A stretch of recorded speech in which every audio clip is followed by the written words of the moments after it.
Hey everyone, and welcome back to the channel. Today, we're diving into a topic that feels more important than ever in our hyper-connected world: deep work. Have you ever had a day like this? You get to the office, ready to tackle a big project, but every 45 minutes, a coworker pops over to ask a quick question or chat. Your phone buzzes with notifications from emails and Slack messages. Then, right after lunch, you have a team meeting. Before you know it, the clock strikes 5 p.m. and you realize you haven't actually accomplished anything significant. Why does this happen? It's because your work is constantly interrupted and your attention is fractured. Or maybe it's in your personal life. You sit down to finally read that book you've been meaning to, or to work on that creative project. But then a notification pops up on your phone. You check it, then scroll through Instagram or TikTok for just a second. That second turns into 20 minutes. And suddenly, the day is over and you haven't made any progress on what you truly wanted to do. Sound familiar? It's because our brains are hardwired to seek out easy, low-effort tasks, and we're constantly being distracted by external stimuli. So how do we fix this? How do we become more productive? How can we get the same amount of work done in 3 hours that used to take us a full day? How do we achieve extraordinary success in the world of constant distraction? The answer lies in mastering a skill that is becoming a superpower in today's economy: deep work. This is a core idea of the book, Deep Work: Rules for Focused Success in a Distracted World, written by Cal Newport. Newport, a professor at Georgetown University, was a PhD graduate from MIT at just 35.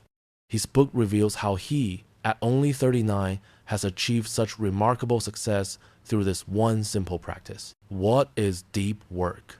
So, what exactly is deep work? It's the ability to focus without distraction on a cognitively demanding task. It's a state of high-value concentration that pushes your cognitive capabilities to their limits. This kind of work is what allows us to create new value, improve our skills, and produce results that are difficult to replicate. The opposite of deep work is shallow work. This includes all the non-cognitively demanding, logistical tasks that are often performed while distracted. Think of replying to emails, filling out spreadsheets, or attending meetings that don't require full concentration. Shallow work doesn't create new value in the world. In the book The Talent Code, Daniel Coyle introduces the concept of deliberate practice, which has a physiological basis. When we engage in focused, deliberate practice, our brains secrete more myelin, a fatty substance that wraps around our neural connections, making them stronger and faster. Shallow work, on the other hand, diminishes myelin. This is why cultivating the ability to do deep work is so incredibly important. Why does deep work matter? Deep work offers two major benefits. First, it helps us work more efficiently and achieve greater success. According to Cal Newport, there are 3 types of people who will thrive in the new economy. 1. The high-skilled tech workers. These are the people who can work with complex machinery and technology. Like programmers and engineers, they are creating new value with their skills. 2. The superstars. This isn't just about celebrities. It's about being in the top tier of your chosen field, the best in your industry, whether you're a designer, a marketer, or an analyst. 3. The capitalist. These are the people with the money and resources to invest in various industries. So how do you become one of these people?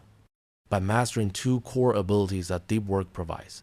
First, the ability to quickly master and work with complicated tools and systems.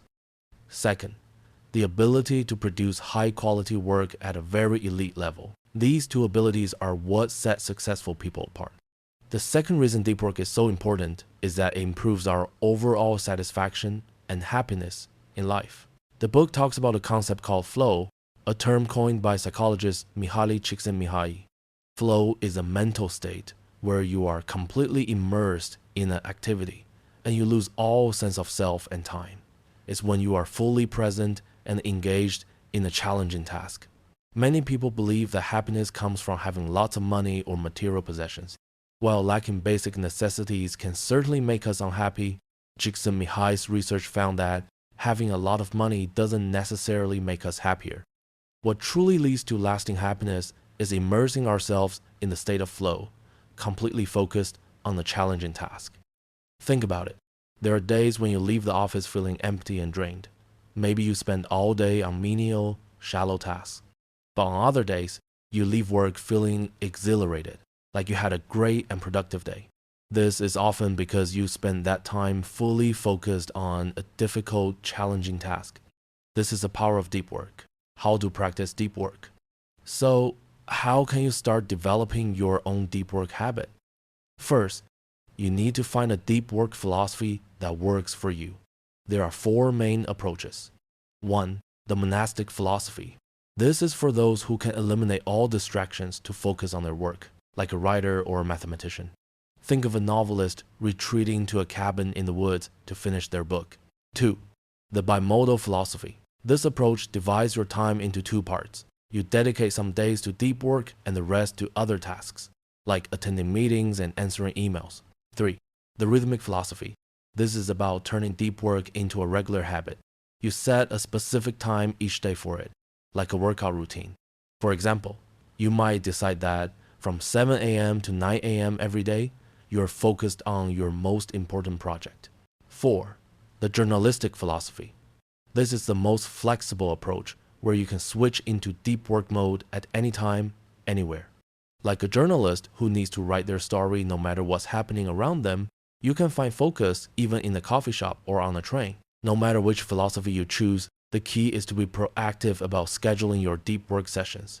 These sessions are often called time blocks, a concept from another book, The One Thing.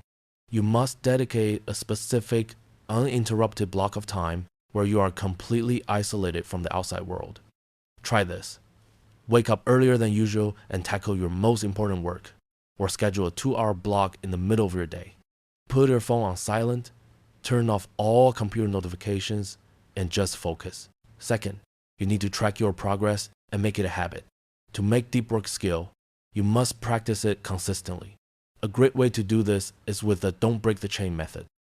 For example, if your goal is to do 1 hour of deep work every morning, get a calendar and the red marker.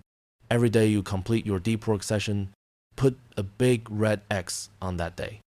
Your mission is to not break the chain of X's. This visual habit tracker will motivate you to stay consistent. Finally, you must rest well and embrace boredom.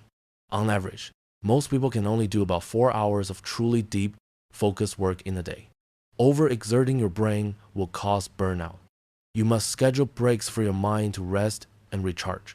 This might mean going for a walk outside or just sitting quietly. In our modern world, we can't stand to be bored. We pull out our phones while waiting in line for coffee or while stuck in traffic. We think we're just killing time, but we're not. We're training our brains to constantly seek out stimulation. When you finally sit down to do deep work, your brain is already exhausted and has no capacity to focus. So, embrace boredom. When you're waiting in line, don't look at your phone. Just be present. Observe the people around you, listen to some music, or just let your mind wander. Give your brain the rest it needs. And for all the workaholics out there, here's a great tip from the book. Before you leave the office for the day, write down what you accomplished and plan what you will tackle tomorrow. This simple act tells your brain that the work is done for the day, allowing you to fully disconnect and truly rest. That's a wrap on the key takeaways from deep work. I hope these ideas and techniques help you implement deep work in your own life so you can achieve your goals and find greater satisfaction in your work. We're all about sharing knowledge and skills to help you develop a better version of yourself every single day. If you found this video helpful, please give it a thumbs up to support the channel and subscribe so you don't miss our next episode.